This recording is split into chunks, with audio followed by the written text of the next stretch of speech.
This is the Let's Get Real Estate Show with your host, Danielle Chason. Full-time investor, strategic consultant, motivational coach, sought-after speaker, and host of your #1 real estate investing show, Let's Get Real Estate, where real people are doing real estate. Hey everybody, it's Danielle Chason here, and you're with the Let's Get Real Estate podcast. This is where I bring to you real people doing real estate, and today I am presenting to you Andrew Cowie. Woo woo! Andrew's in the house. Thanks for having me, Danielle. I really appreciate it. This is going to be fun. Yeah, this is going to be amazing, actually, because we're talking about a topic that not a lot of people can talk about.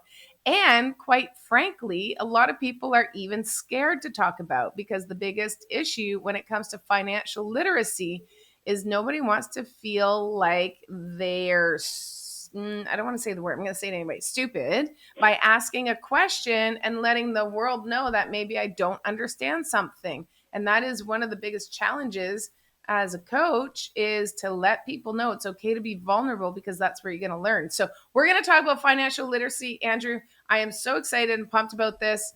But before we dive into it, let's have you introduce yourself, maybe a really short 2-3 minutes. Give us the history leading up, Andrew's history leading up to where you are now in real estate, because you certainly didn't start here. For sure. Yeah, I like to describe myself as a serial entrepreneur, because from a very young age, I started doing different business ventures. My first one would be a yo-yo repair business when I was, I think, 8 years old. From there, I moved into some music and audio production with a mobile recording studio and some live event company where we did live music events. And so all of that, I went through a job where I was doing travel sales, and it was just not quite, never enough of what I wanted to do to control my time, use my skills, and build. So that's when I kind of heard about this thing called real estate and how people were using real estate as a vehicle to wealth. I also remembered watching those HGTV shows, and still do today. And so it was always intriguing. And now I am an active real estate investor with flipping, multifamily, and serviced accommodations. And I also coach with Trust Your Talent, financial literacy, financial education, that where we use real estate as the vehicle towards financial independence and financial freedom. So born and raised in Toronto, married, have a kid, 3.5 months old now. So it's still relatively new. Sleep is limited. And everything I do it for them, because I want us to have the best life possible. I want to provide him with the most opportunities in life, and control my time by using real estate, understanding money, understanding finances, and that's pretty much me. Big sports fan, advocate for mental health, love to travel, and we'll do that again once my son is a little bit older. Still a little tough right now with how young he is and the sleepless nights that we can go through. And so I'm happy to be here. So yes, thanks for having me. Okay, so let's get real. Like, this is the most important question of the whole podcast. What's your favorite sports team? My favorite sports team. Well, I tell you, this team teaches me about character, resilience, and it is because my favorite sports team is the Toronto Maple Leafs. And it's and so I say that proud. I actually used to work at Maple Leaf Sports Entertainment for years within the building, doing games with food and beverage as well as the retail store. That was a part-time job during school. So I'm glutton for punishment, because not only did I work there, I now continue to be faithful, and it hurts sometimes. But you know what? One day. One day. Well, they made it to round 2 this year, so we're getting there. They're decoding, they're cracking the code slowly, like one number at a time. I hope so. It's painful, and but yes, it was a good step this year. It was a great step. So as we say sometimes in real estate, it's progress over perfection. So that next step into the second round was positive. It was progress, and we'll have to wait for the perfection with that Stanley Cup. Maybe next year, maybe not, but soon. Before I die, I would love to see a Stanley Cup. It's you know what, honestly, it's the city is gonna light up crazy when we win. But let's talk about real estate. Okay, because I really want to dive into this because, by the way, I love progress over perfection. That's something that I say all the time. Done is better than perfect is another one that I say all the time. And that's all mindset stuff. You're just like everything you just said, there's so much to unpack there: mental health, mindset, sports, and how sports can lead and guide you, just the ethics and the way the structure that sports organizations run.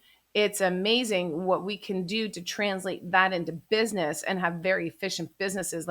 There's so much we can unpack there. And I want to go back to financial literacy though. Sure. So let's tie all of that in with financial literacy. Tell me a little bit more about Trust Your Talent, because you are changing lives right now with coaching for Trust Your Talent and teaching people about financial literacy, but more importantly, just having a good relationship with money. Most people don't understand money and don't have a good relationship with money. So can you tell me what is the most common issue or challenge that you see with people when you're coaching them about money?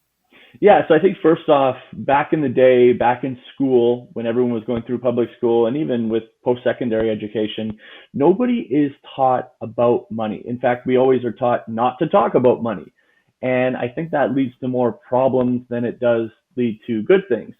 And so people just don't get it. They don't, for the most part, don't understand money, debt, credit. So the biggest challenge is actually helping people understand that debt, taking on more debt, can actually help them become wealthy, or at least help them create more streams of income. And so a lot of people are afraid of debt from a young age. They were taught to pay down their mortgage as fast as possible, stay out of debt, credit cards are bad. And some of the stuff with Trust Your Talent, we kind of flip that script and we reverse it and show people how they can use debt and credit towards creating more streams of income, using it in real estate and just leveraging all of that. And so that is a challenge, but it is so amazing when you watch someone with a breakthrough, when they all of a sudden, when it clicks and they say, oh, wow, look at what I can do with a balance transfer per se, and all the possibilities that it can open. That doesn't have to be bad. It doesn't have to be feared. Money doesn't have to be feared either. It's just a tool. And if we learn how to use a tool, it can lead us to great things, even like a hammer, right? Like a hammer is there. It's just a hammer. Maybe some people are afraid of a hammer because it would hurt if you hit your finger on it when hammering a nail. Money can be the same thing. If you just understand how to use it and use it properly, you can do pretty amazing things. And just like a hammer, you could build some nice work of art. With money and using it as a tool, you can build a pretty cool portfolio, and more importantly, build a pretty cool life where you're controlling your time simply by leveraging debt, credit, and using real estate as that vehicle. Absolutely. So tell me a little bit more, because we do hear about people who kind of push back a little bit with, using debt, because there's a lot of fear around that. And so I tell people all the time, it's the balance of life. There's good and bad in everything. And so when it comes to debt, there's good debt and there's bad debt. So can you explain to the audience really what's the difference between good debt and bad debt? What the heck is good debt? And how do you identify whether the debt is a good debt or bad debt? So I think the best way to do it is to talk about when you're buying something on a credit card, per se. You're buying something on a credit card and it's just a doodad. This is something Robert Kiyosaki talks about, where it is essentially purchasing a liability because it's not adding money into your pocket. And so you go out and buy a new iPhone, the best new iPhone, when you don't necessarily have the funds to do so. You're not making any money with that. Now, if you're an entrepreneur, there's ways to make money with everything. So we can figure out how to use our iPhone as a tool to create money. But the normal person might be buying things they don't necessarily need on credit, and it's taking money out of their pocket via interest as well as the actual sum amount they have to pay back. Good debt, on the other hand, in my opinion, is something where if we purchase something that is going to feed us every month. So if we're using debt, getting into debt to buy a property per se, but every month after all expenses are paid down, that's bringing more money in to our bank account and into our lives, that's something that I would describe as good debt. And so it's important to mention that it's also not for everyone. Not everyone should be getting into debt, even if it is creating income for them. And that's because everyone has their own risk tolerance. And so this is not a thing where I go out onto the street and I tell everyone to do this. However, if they have something in their lives where they're looking to create new streams of income, it's a much better way to go about it, because it's easier to make $10,000 with using other ways and getting in debt versus to try to save $10,000 as an example of a number by continuing to work or working extra hours at a job. It's all about leveraging the debt available. And so once people get comfortable with that, and that's something with Trust Your Talent where we try to hammer home, that's when things really can start to change. But if people are uncoachable and they really just don't want to take on debt, it's very hard to create wealth and do well in this game if you're scared of that debt. And so it's differentiating the two with the good and bad debt. Essentially, the good debt, it's bringing money in every month after all said and done. And I love debt. And anyone who can give me a loan where I can leverage that to create more of an income, that's great debt to me. And that's creating a win-win-win for everybody, because it's a win for them because you're borrowing, so their money is put to work. It's a win for you because you're putting that money to work and creating some income or some equity, some wealth for yourself, and is good for the economy overall, because essentially it creates jobs, because what you're doing is you're taking that money and you're putting it to work and creating jobs, maybe for the contractors. If you're doing a flip, maybe you're creating some housing. If you're putting it into a multifamily unit in Moncton and creating some units there and making sure that some tenants have some homes to live in. So like, it's just a win-win-win all around, essentially. Absolutely. It's a lot of fun too. So I have some friends that don't want to make money off of me. So they don't take interest, but they do lend me money for projects, and which is a great arrangement. A great arrangement. I need friends like that. Yeah. Wait. I'll text you after and hook you up.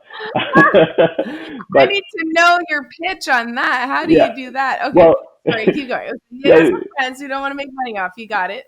Yeah. Well, it's not all for naught. So they don't want to make money off me, and they trust me with their money. So yeah, we use that for projects, and we leverage for real estate. So like you mentioned, paying the contractors, and there's also not just paying big companies things. So when I was doing a project recently, you go on Facebook Marketplace and you're giving guys work that are they're running their own small businesses. So back to that leveraging of the friends debt, it's not like I just take it for free and walk away. The arrangement we have is that every year we go on vacation.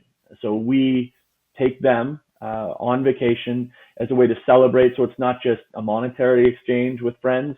It's actually spending 7-10 days away on a tropical trip. So far, it's been the Mexico routine, and so it's a much more fun way to celebrate after using that debt. So, anyways, that's a lot of fun. I can send you their information if you want. However, I think I've earmarked most of their capital for my businesses. But hey, we're living in abundance, so you never know.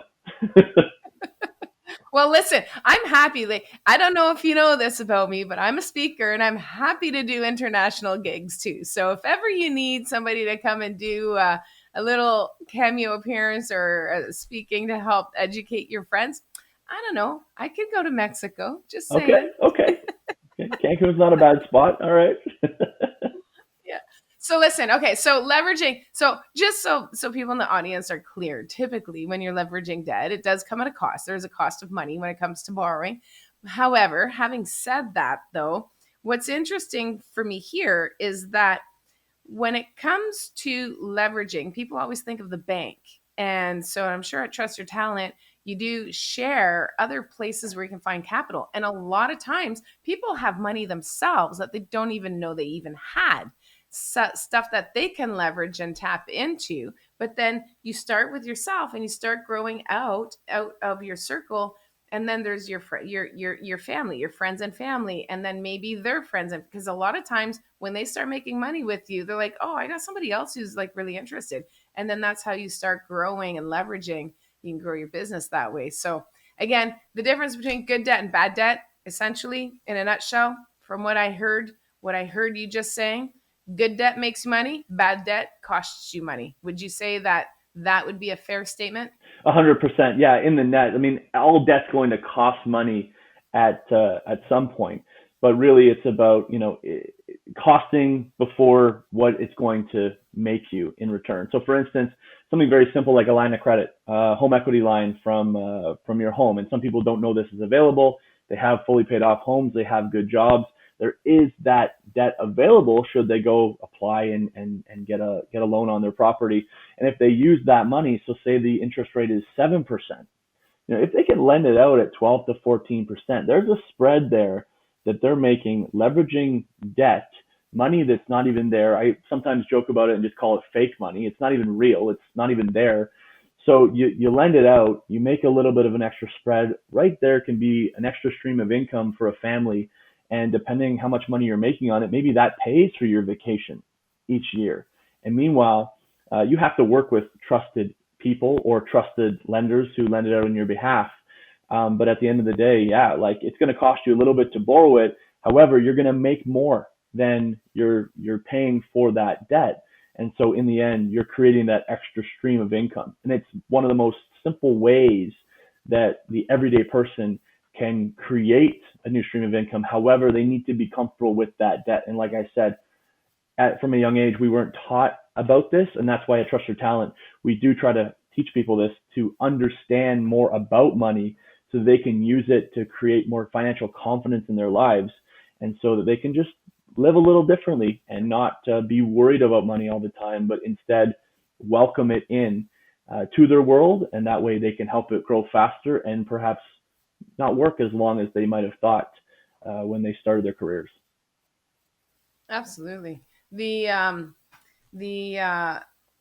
challenge is, I think the biggest challenge is because, to your point, we're taught at a very young age that we want to be debt free. And listen, let's just get real here for a minute. The educational system is controlled by the governments in Canada here. And so they're created in a way to push people into being really good employees. And they want to create an environment in their eyes. And I don't think it's really like they don't do this with negative intentions behind it.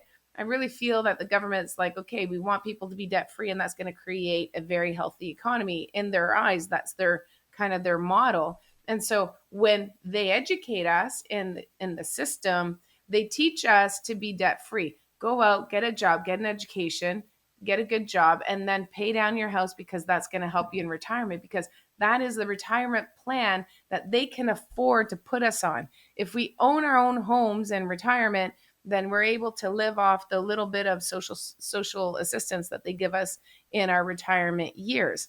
And so the challenge that we have is overcoming the fact that we need to be leveraging debt in order to grow. What we're taught in the education system is not to grow, it's to survive, essentially.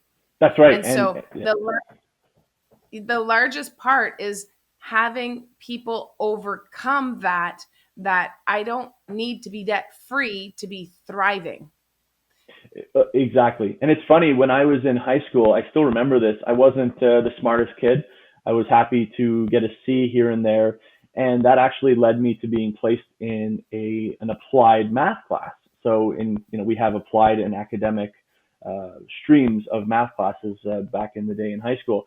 And funny enough, I was placed into a class called Math for Everyday Life. And so it was a class that kids went into that maybe didn't have the skills for trigonometry or calculus. Meanwhile, in that class, we were talking about amortization, interest rates. We were talking about debt and credit. And now I look back and think to myself, this shouldn't have been the stupid kids class. This should have been everybody's mandatory class to learn about this stuff, to set them up. Now, it's still publicly funded education. It's not designed to create entrepreneurs, like you said. We're still in an employee creation system. However, it certainly set me up to have a base understanding from a young age more about debt and, well, everyday life math that we could actually use versus having that calculus and trigonometry that I don't know anybody from high school that still uses that information they learned at that time. So absolutely, it's designed for employees, and that's where Trust Your Talent comes in, where we can help people learn about money. And it's non-conventional, non-traditional education. It's private education. However, people will pay a ton of money to go through university and college and learn skills to create jobs for themselves that, are very average paying jobs, where if you can learn financial education and learn to be financially literate, you can do a lot more with your money and create wealth from what you learn in a financial education environment. Yeah, no doubt. No doubt. Okay, so how do we get people to overcome that? Here's the big thing. I think you have people, you tell them this and they get scared and they freak out.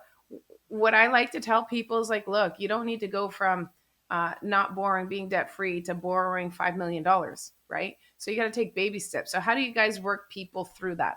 Well, it all starts with their why. And in real estate, we talk about this a lot. And in fact, I know that you were at the multifamily conference recently speaking, and your son was, I think, second row watching you. And I could see the fire burning and how proud you were looking down at him in the audience. And I'm assuming that's part of your why, part of why you do what you do. And I think with people, the everyday person, before we get into debt and credit, before we get into different strategies for how they can invest their money, we really have to look at their why. And so that's the first thing we do when we're talking to somebody. We figure out, okay, why are you here talking to us? Why do you want to learn more about making money? Why do you want to make money? What does that mean to you? And so it's really peeling back all the layers of the onion, making sure that they are there for the right reasons. And if they have a strong enough why at the core of themselves, from there we can figure out the next step, which is, okay, what goals are you looking to reach? And from that goals, then we can kind of look into the strategy to help them get that goal accomplished and in as little as time as possible. So it really doesn't start with convincing people about using the money, because that's a losing battle. Even at the bank the other day, the bank teller, we were having a conversation, and she was telling me she's so proud of herself that she had her house free and clear. And I thought to myself, well, how do I get into this now and try to tell her, because I get so excited about this. I'm like, there's so many possibilities. Like, if your house is free and clear in Toronto, you have so much money available, credit available, especially if you have a job, you could unlock that and possibly leave your job. And convincing people that is not where we are. We want to really understand people, what makes them tick.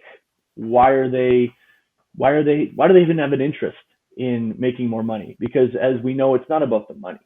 It's not about having piles of cash under your mattress to help you sleep at night. It's about what that money can do. And so if we can figure out their why, what they want to do, why they want the money, what they want to do because they have the money, usually it has to do with control their time, spend more time with family, friends, doing what they love versus working a 9 to 5. That's when we really can start talking to people about how to do it, because the how will come.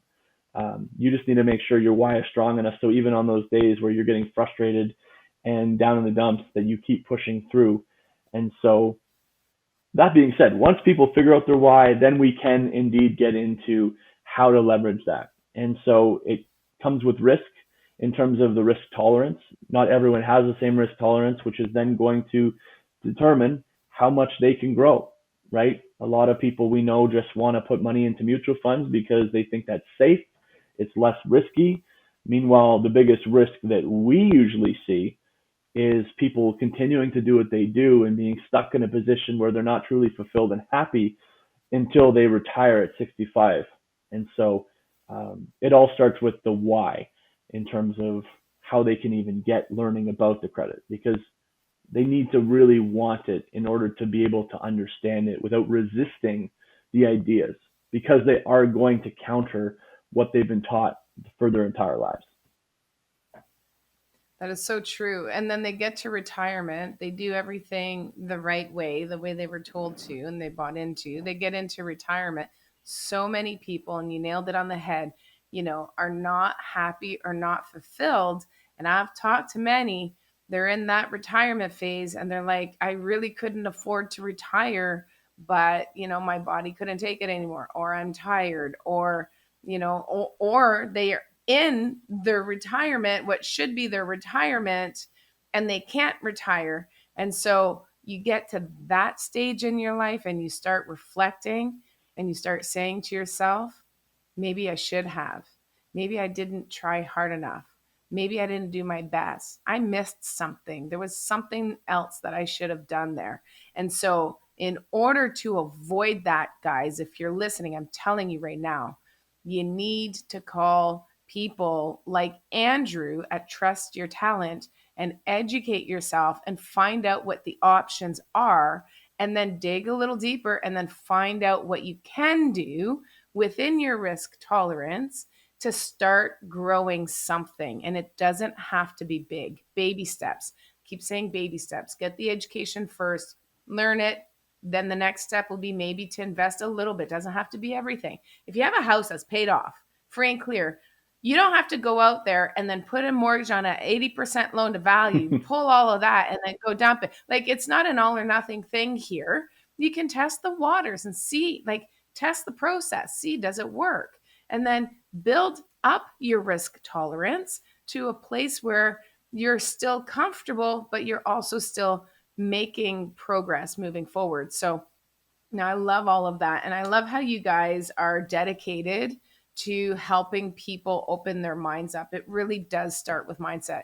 On this podcast, I talk about it way too much, but that's because it's that important. So how do people reach out to you? Like, do they need to have some equity in their house to be able to work with you or to be able to grow? Or like, is there like, what is the precedent set that they need to have? Is it just call you guys up and this is what you do? Well, yeah, I mean, absolutely get in touch with us, trustyourtalent.ca. You can book a call with a coach and we can kind of get that going. Obviously, with Instagram, social media, we're always putting out content to help educate. We also have live events. So there's so many ways to connect. And so we always say, like, if you're even remotely interested in learning more about it, like, we want to have a conversation. We want to change lives.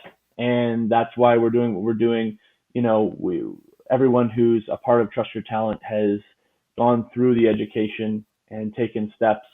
And so I guess to answer your question there about, what do they need to do from a monetary standpoint?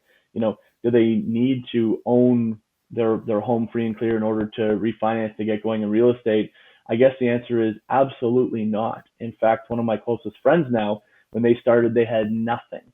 They had nothing but a car loan to their name. And now they've built up this massive portfolio, have financial freedom, and it all came from getting educated. And that was the catalyst. That was the start of them, changing their lives. And so one thing we like to say too in Trust Your Talent is, we all know OPM, other people's money. It's talked about a lot in the real estate world. And something that our mentors teach us is opium. So it's other people's inactive, underutilized money. And so if you have a network of people with homes that are free and clear, once you get educated, you can help them and explain to them how they can also use that money to offer them an extra income stream. So if they don't want to be an active partner per se, they want to be a passive partner, they can use that money and you can use it to invest in your projects and build out everyone together. Because it is a team sport. People ask me sometimes when I say we a lot, right? Like, we just did a flip, we just did this. And yes, I do kind of the most of the work leading the business. However, it's never me, it's never I, because nothing happens without a team, whether that's your support system, your family, the contractors, the realtors, mortgage brokers, lawyers. There's so many people in the equation. And so it's all about building it, and that's what we do. We create power teams with Trust Your Talent, and that helps you expand and learn. But it can definitely be done with starting with basically nothing, and we can help you get started with that too. with different money tricks to help with getting you enrolled. Yep. Nope. That is 100% true. Like at the end of the day, it does start with education though. You got to get the knowledge and then you can start implementing. So if anybody wants to get out there and start learning about money and leading their lives into a path where they're going to have a better retirement, or maybe just supplement their current income with a little bit of extra income so you can have the nicer things in life, send your kids to school or go on vacation. Absolutely. You guys are it. So here's I'm really like opium. I love that. Opium. Other people's inactive, underutilized money. I love that. And here's what I love to like, almost like, this is wow. I love it because it's like, that's like the real estate investor's crack. Like honestly, like this is so true. So like I'm just trying to digest that. But here's what I love about you and what you do is that you're not just teaching about it, you're actually doing it. And so like not only do you understand it, but you're actually understanding it at a very deeper level, and you know the challenges that people have when they're going through their journey because you've already been there and you're still there doing it. And so that is the best teacher to have. So I just want to kudos to you, Andrew, because at the end of the day, you really are providing a good service. This is your disposable income that you're creating with the coaching, and you just love giving back. But you're creating generational wealth with the flips and the rentals that you have, the buildings that you have out in Moncton and St. John. And so like, I just want to say, like, I tip my hat off to you because you really are serving people at a high level. And I relate to that. And I appreciate that because there's a lot of people who need it. So thank you for that. So listen, before we wrap up the show, there's a couple things I wanted to do. One is we always like to finish the show with a couple of questions. Okay. So, all right. So you're doing right now your kind of day thing with helping people at Trust Your Talent, and then you're doing your flipping and running your business also at the same time. So what's next for you? Well, I actually think that's a lot of time. But yeah. Yeah. What's next? I think what's next is, oh man, because we're always focused on growth in this business. We always want to do more, be more. And so, continuing to sustain the business because it does take so much time. I think, just spending more time with my family, that's always my goal. And so people say like, oh, I want to buy more buildings or do more projects. Yes, I do. At the same time, I don't want that to take away from the reason why I'm doing it all. So in the immediacy, my focus is to actually just maybe take a couple things off my plate and spend more time enjoying the fruits of the labor thus far. And other than that, it's stabilizing a lot of different businesses. We have an online marketing business and the multi-unit business out of province. So stabilizing a lot of those things where we were in acquisition mode, and now we need to keep everything rolling and turning it into systems. And so, although I can't stop thinking about my family because that's really what it's all about. So just spending more time with them would be what's next for me. So that's what's next for you on the personal level, and on the professional level is just building the system so that you can achieve that, right? That's amazing. Right. So what would you tell your former self now that you've done this for so long, you've done so many different businesses and worked really hard to get to where you are? What would you tell your 20-year-old self? Maybe stop drinking on the weekends.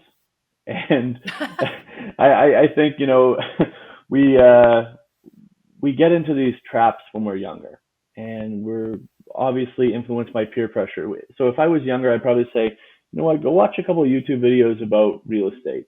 And once you do that and get a little understanding, invest in yourself to get educated on financial literacy as well as real estate investing, and not wait until I was 33 to do so. Starting at a much younger age, because the world is so much out there. I would also say even at a younger age to tell myself that literally anything is possible. And I know that can be cliche. Everyone says when you're younger, you can grow up and be anything you want to be. They talk about this in schools. What do you want to be? An astronaut, an athlete, a musician. So I think we're told that in school. And then at some point, we are told we have to be realistic. And so if I was to go back even further, I would truly say that you can craft your life how you want it to be. You just have to think different. You just have to really believe, let it burn, really want it.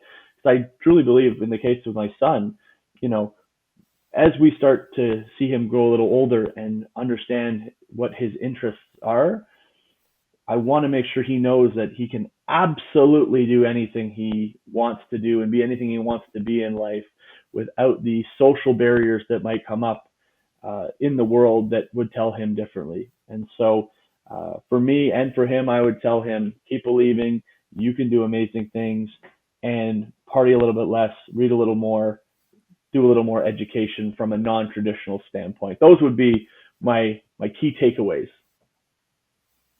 I love that. You can craft your life how you want it to be. I think that is great advice, actually. But, Instead of you can be whatever you want to be or do whatever you want to do, but craft your life. That's powerful, Andrew. it takes work, you know, and so it is possible you have to build, right? Because it doesn't just happen. You can't just manifest it without putting in the work. But if you craft it, you pull the pieces together, you can build something pretty special and be happy with who you are. And here's what I'm going to say to that. So for those of you that are listening, listen up. It doesn't matter. You don't need to be 20 to still get that same result. You can still craft your life how you want it to be. Andrew started at 33. I started at 36. And so at the end of the day, and by the way, just for those of you who are going to be like, oh, wait a minute, but she said she's been in real estate for so long. I started crafting my life at 36. I was in real estate long before that, but I didn't realize that I wasn't building my life by design. That started happening at the age of 36, subconsciously. And then very consciously, I started doing that about a year later. So, and in a very intentional way. It doesn't matter where you are in your life, you can still start today. So you can craft. I love that, Andrew. Thank you for sharing that. I mean, that's just so, so powerful. And thank you for coming on the show. Like, amazing stuff. Really amazing stuff. If anybody wants to reach out to you, where will they find you? You just Andrew Cowie on Instagram. You can see my name listed there. You can search it. You'll find me there. Also, trustyourtalent.ca is another place where you can book an appointment with us as coaches to learn more about the program and learn more about you, because that's what we're really going to help you do. Learn more about you to see if this would be the right fit for you in your journey. And I just wanted to add to that, Danielle, you know, we talked about us being in our 30s and getting started, or, you know, could have got started in the 20s. We have students in their 50s and 60s who start because they want to leave a legacy behind for their kids and their kids' kids. And so it truly doesn't matter when you start. Like you said, I just want to make sure that we're not, you know, leaving people out in their 50s and 60s, because I've seen some amazing things with an older group. And I have friends that are in that demographic because of what we've been able to build together through real estate. So yes, trustyourtalent.ca. I'm on Instagram. You can get me on Facebook too, from a professional level. And would love to connect. Always love to chat, especially if you want to challenge me on some of the things that we've said today about money and debt and credit, because it's something where we can both learn. But then I can also get another chance to share my views on those and perhaps help you creating some new income streams in your life through utilizing some of those tools. So thanks so much for having me. It was a lot of fun. This was great. I love that. Okay, so Andrew Cowie, it's COWE Cowie on Instagram. His DMs are open, and trustyourtalent.ca. We will have all of that stuff in the show notes. So if you need to come back, circle back to it, no worries. The links will be there. Reach out to him. And I love how you said, you know, call me and challenge me. I love that. Absolutely love that. And then we'll both learn, because at the end of the day, we don't know everything. You and I, we're out front in the world and we're the faces out there, and we know a lot, but we certainly don't know everything. Nobody knows everything. And we're always learning and growing. So love all of that. Andrew, again, thank you so much for coming and being so open and honest and real on the show. That's the spirit of the show. So I do appreciate that. And of course, if there's anything that we can do for you, Andrew, we're here for you as well. I appreciate that. So this is Danielle. And this is Danielle Chason signing off for the Let's Get Real Estate podcast, where I bring to you real people doing real estate. Bye for now.